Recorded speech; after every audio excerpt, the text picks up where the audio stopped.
Good morning, it's the Saints man, small van driver on the CX, and it's a quick video. I'm between jobs. I'm at Rugby Services, and I've got 40 minutes to go to my pickup in Rugby, which is just down the road. And it's a question someone asked me. In fact, two or three people have asked me, what did I do before I was a courier? And it's pretty boring, but being a couple of you asked, I've got a few minutes, I'll tell you.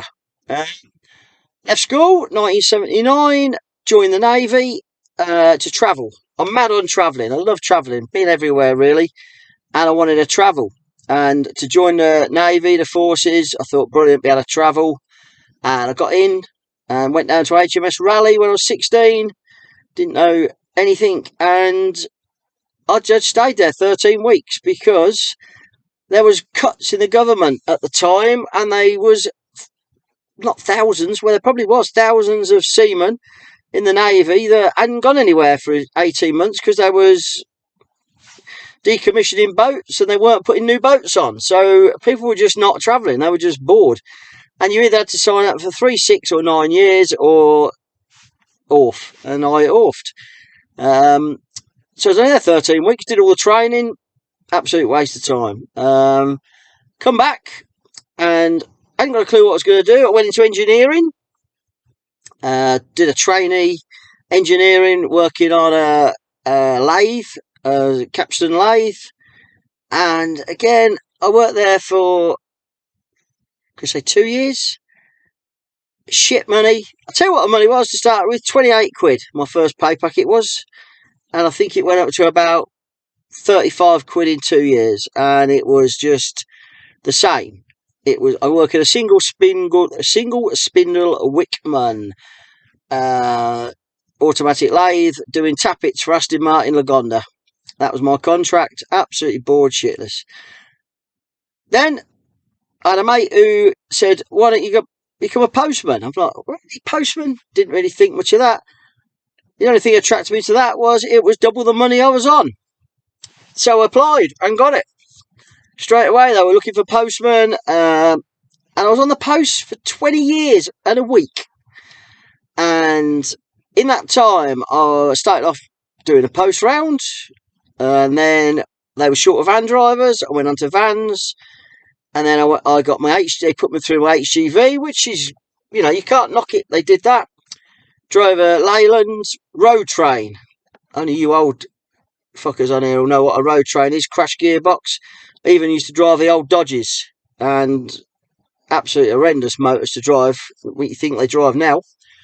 Did that for 20 years and 1 week, because about 6 months before the 20 years, you got a letter come through saying long service award.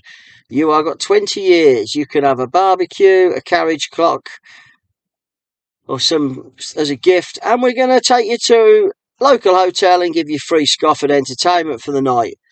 And a good friend of mine sat there and went, "Do you know what? You're halfway through." He said, "Another 20 years and you'll retire." And that's what it felt like, a prison sentence. I did the same thing every day. It was easy, don't get me wrong. The only thing I'd had enough of Royal Mail was they stopped doing all sports. And I used to do loads of sports from rugby. I used to get paid when it was an amateur game to go and play rugby for Royal Mail. I've been to Scotland, I've been to Wales, I've been to the South West, and they used to give you 2 days off full pay to go and play. I played for the Midlands. Crazy. But with all the budget restraints and the general tightening of the belts, they knocked all the sports and recreational on the head in one fell swoop. And that was really me done. I didn't know what to do. All I knew was I could drive. So, when I was at Royal Mail, I decided to set up my own company, limited company, and to see if I could do stretch limos. American stretch limos. They were just coming in to the UK. And I got a good friend who was in logistics, who said, "If you get one, you've got to get one from America." He says, "I could get that shipped over for you." So while I was still at Royal Mail, I spent money and bought a stretch limo from New York. First error, because you never buy anything from the east side of the States because it's horrible weather. You always buy something from the west because there's no rust. Although luckily my limo hadn't got too much rust on it, and I got it sorted when it arrived. and I decided that I was going to take the plunge and leave Royal Mail totally, which I did. I had my long service dinner on a Saturday and my noticing on the Monday. So that was Royal Mail finished. But what I'd done, I joined a agency where I lived, and they got me work on the trucks, because the limo work, I found out, I knew it was only going to be like Friday, Saturday, maybe Sunday, Thursday maybe, but not Monday, Tuesday, Wednesday. No one goes out Monday, Tuesday, Wednesday. No one really wants to stretch limo. So I used to drive agency 3 days a week, Monday, Tuesday, Wednesday, which was solid work. Used to do long hours, good money. And then Thursday, Friday, Saturday, I used to have jobs for the stretch limo. And that picked up quite well. But it wasn't a massive earner, stretch limos. It was okay money, but it wasn't a massive earner. The lorries was a good, solid earner. I run the stretch limos for 4 years. I've got a share in a second limo, half share, and the driver who drove it, he had half a share, and I used to find him all the work, and we did that. And I bought a Mercedes executive car, which I used as my own. Sorry about the light here, the sun's in and out, and it's all sorts. And yeah, did that for 5 years. Sold the stretch limo business because I got divorced.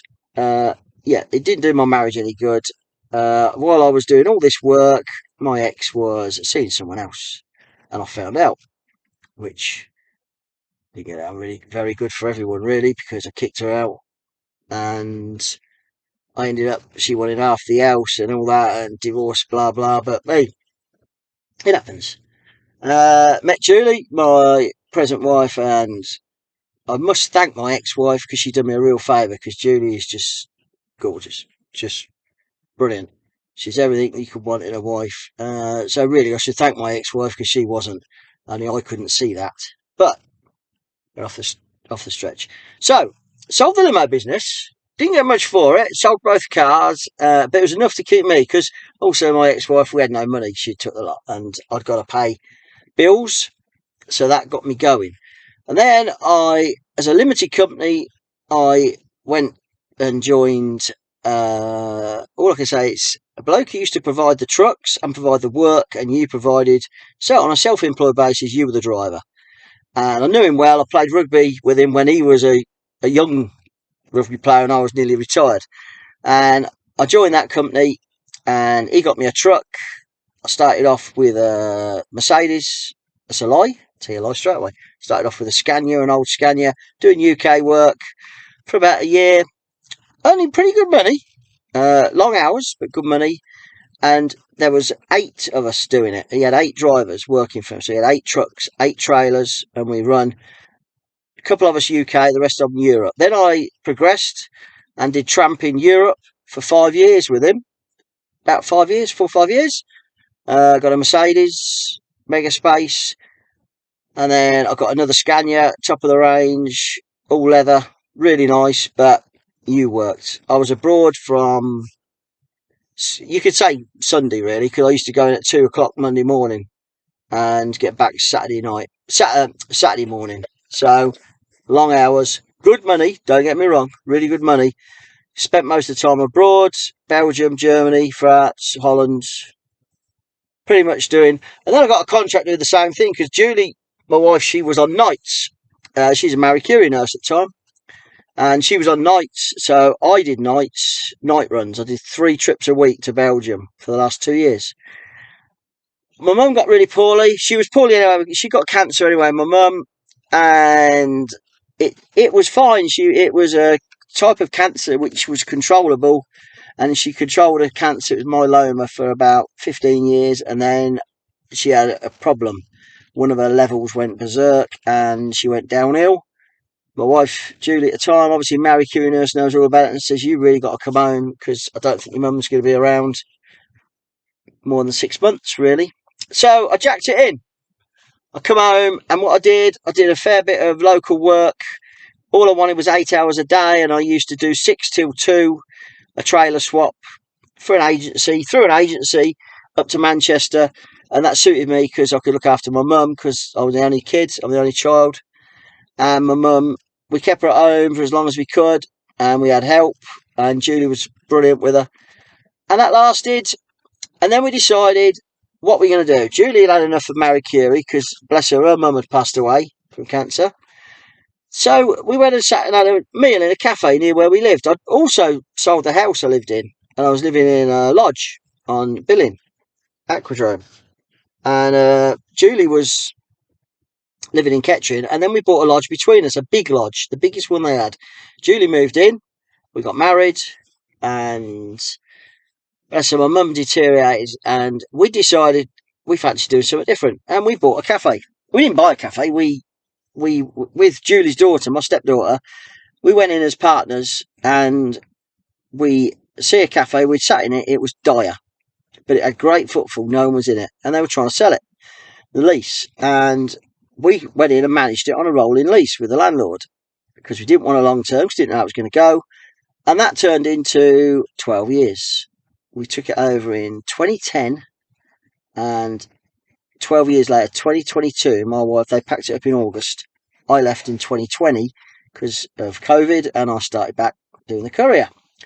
So for 10 years, we run a cafe, and we took it from a shithole, that's the only thing I can say, to a really good motorbike cafe, because I'm a biker. And pretty much that was it. We did that until 2020. We were virtually gone part-time, me and my wife. And Natasha, her daughter, was running it, and we got staff and blah, blah, blah. It was going hunky-dory, and then COVID and lockdown knocked it out the park. We was going to do 4 days. We just about decided. But COVID just killed that. And, yeah, it hit hard, because we still had all bills to pay. Still paying rent. Still paying electrics, even though we were shut down. We lost all our stock. Stock only lasts a certain time in the freezer, and then you have to get rid. Cost us a lot of money. All the money we built up, and we were making a little bit of money and doing okay, nice lifestyle, went out the window. So COVID, and it's hit hospitality, because we're in hospitality, we were licensed, so we could serve beer and wine and everything. It's just destroyed it, and it'll take a long while to get it back. That's why your beers cost so much now, because people have got to get some money back. Yeah, I came out of it then. The first lockdown we did is in the summer. I didn't work. We furloughed all the staff. We were self-employed, so we weren't getting any money. And at the end of that, I said to Julie, I'm going to have to do something. We'd got a van, a cafe van, a little Vauxhall Combo, and I knew transport because I've been in it before, not for a long while, and I just decided to take the plunge. And this is where we are. So I took the plunge in October 2020. And now it's 2 years I've been doing it. And my wife packed up the cafe in August, Bank Holiday Monday, and she's retired, because she's managed to retire just a little bit here and there, but nothing special. And I do this. That's it. That's how boring my life's been. What I do leisure-wise is follow this team, the Saints. I used to play junior rugby. Then we follow the Saints. Mad rugby fans. Love motorbiking. At one stage I had 4 bikes. I've now got 2. Love motorbikes. Love going on motorbike holidays. We're going on one next year. And play a bit of golf. I played cricket. I was sports mad when I was younger. Played cricket every Saturday. Then I took golf up. Well, I played golf anyway. Played golf for a good while. Still got golf clubs, just don't get time. Fishing, mad for fishing, but I used to get hay fever a lot when I was younger, but now I don't get it half as bad. I started fishing again before lockdown, bought some kit, nothing expensive. I like carp fishing. Just get time to do it all. I tell you, when I retire, which I'm hoping to retire in 2-3 years, I'm hoping I'm going to have fishing and all sorts. But we love travelling. Me and Julie love travelling. We love travelling. We love going everywhere. So that's pretty much it. So that answers your question. So if you're still watching, well done, because it's pretty boring. And it's 14 minutes long. So I hope you're doing all okay. Just about to go and pick up. I'm going back to Birmingham. I'm doing locals today. I've been doing one job from Northampton to Coventry. Now I'm doing one rugby to Birmingham. I've been doing locals for 2 days, because it's just nice and simple. I did a long day Monday. So that'll be next video, which will be at the weekend, a week of the life. Hope you're making money. Don't forget to like and subscribe. Somewhere around here. They all point down here, don't they? Like and subscribe if you like it. It gets the word out there, and it keeps me ahead of all the others in the YouTubers, because they're catching me fast, because they keep putting YouTube videos out. Speak soon.